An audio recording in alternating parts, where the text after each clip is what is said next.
안녕하세요, 여러분. 최근 미중 간의 무역 갈등이 새로운 국면을 맞이하고 있어. 이에 대해 자세히 알아보려고 합니다. 특히 히토류를 둘러싼 양국의 신경전이 점점 더 치열해지고 있는데요. 과연 이 싸움의 승자는 누가 될까요? 그 전에 구독과 좋아요는 눌러주셨겠죠? 구독은 동방렌즈에게 아주 큰 힘이 됩니다. 그럼 바로 시작하겠습니다. 먼저 지난해 12월 3일 중국이 갈륨, 게르마늄, 안티모니 등 주요 히토류 광물의 대미 수출을 전면 금지했다는 소식 다들 들어보셨죠?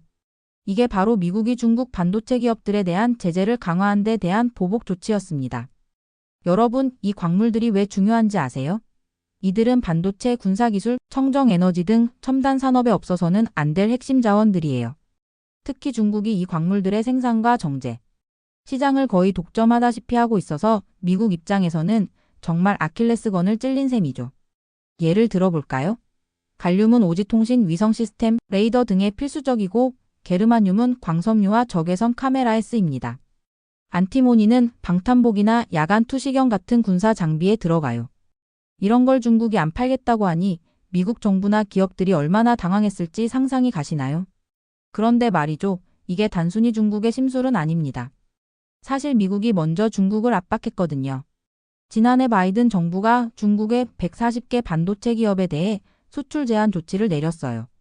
첨단 AI 칩이나 반도체 제조 장비를 중국에 팔지 못하게 한 거죠. 미국의 제이크 설리번 국가안보보좌관은 이렇게 말했습니다. 우리는 동맹국들과 협력해 세계 최고 수준의 기술과 전문성을 보호할 것입니다. 이는 우리의 국가 안보를 지키기 위해 꼭 필요한 조치입니다. 하지만 중국 입장에서는 이게 자국의 기술 발전을 막으려는 부당한 압박으로 보였겠죠. 그래서 나온 게 바로 히토류 수출 금지 조치였던 겁니다. 여기서 재미있는 점은 뭐냐면 사실 중국은 이미 작년 7월부터 갈륨과 게르마늄의 수출을 제한하고 있었어요. 그런데 이번에는 아예 미국을 특정해서 수출을 금지한 거예요. 이건 정말 강력한 메시지를 보낸 거죠. 우리도 할 건 다 하겠다라고 말이에요. 그럼 이런 중국의 조치가 미국에 어떤 영향을 미칠까요? 단기적으로 봤을 때는 그리 큰 영향은 없을 것 같아요. 왜냐하면 미국 기업들이 이미 대체 공급처를 찾아놨거든요. 하지만 장기적으로는 문제가 심각해질 수 있습니다. 미국 지질조사국의 연구에 따르면 중국이 갈륨과 게르마늄의 수출을 완전히 중단하면 미국 GDP가 34억 달러나 감소할 수 있대요. 게다가 이 광물들은 국가 안보와 직결되는 문제라 단순히 경제적 손실로만 볼 수 없는 거죠. 그래서 미국 정부도 발 빠르게 움직이고 있습니다. 지난 1월 8일 미국 수출입은행 EXIM이 공급망 회복력 이니셔티브 SCRI라는 걸 발표했어요. 이게 뭐냐면 히토류 광물의 공급망을 다각화하고 강화하기 위한 금융 지원 프로그램이에요. EXIM의 이사회 의장인 우사 프로스트는 이렇게 말했습니다. 이 이니셔티브를 통해 우리는 중국에 대한 의존도를 줄이고 국내 제조업을 활성화하며 일자리를 창출할 수 있을 것입니다. 이는 우리의 국가 안보와 경제 안보를 강화하는 데 큰 도움이 될 것입니다. 그런데 여기서 중요한 건 뭐냐면 이 프로그램의 지원을 받으려면 중국 기업이나 기술이 전혀 관여하지 않아야 한다는 거예요. 완전히 중국을 배제하겠다는 거죠. 이런 미국의 움직임에 대해 중국은 어떻게 대응하고 있을까요?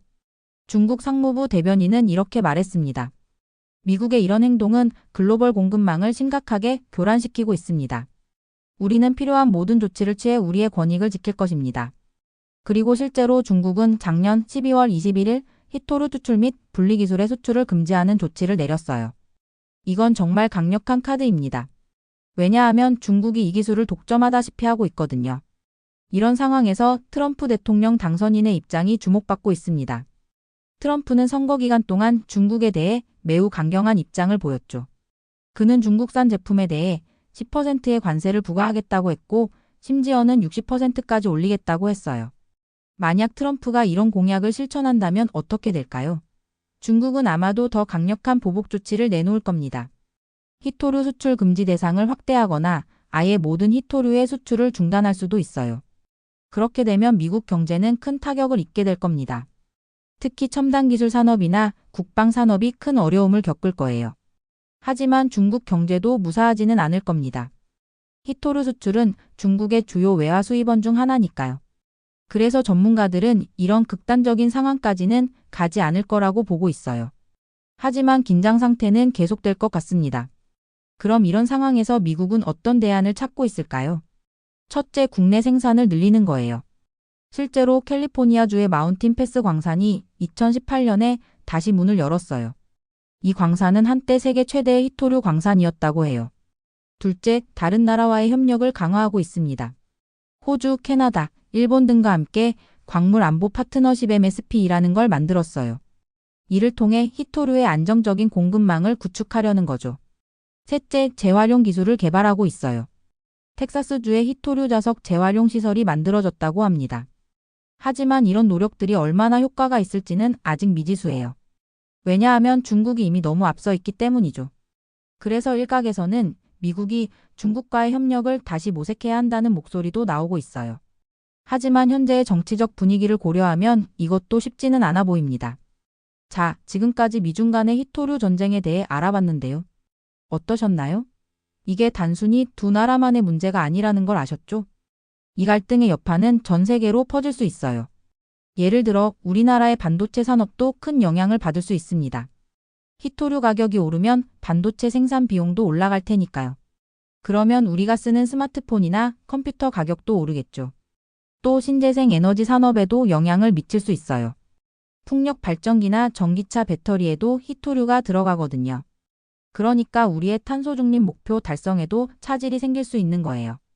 그래서 우리나라도 이 문제에 대비를 해야 합니다. 정부는 이미 히토류 산업 발전 전략을 발표했어요. 국내 생산을 늘리고 해외 광산 개발에 참여하며 재활용 기술을 개발하겠다는 내용이죠. 여러분 어떻게 생각하세요? 이런 상황에서 우리는 어떤 선택을 해야 할까요? 미국과 중국 사이에서 어떤 입장을 취해야 할까요? 아니면 제3의 길을 찾아야 할까요? 이 문제는 앞으로도 계속 뜨거운 감자가 될 것 같아요. 우리 모두가 관심을 가지고 지켜봐야 할 주제입니다. 여러분의 생각은 어떠신가요? 댓글로 의견 남겨주세요. 좋아요와 알림 설정으로 중국에 관한 정보들을 빠르게 시청해보세요.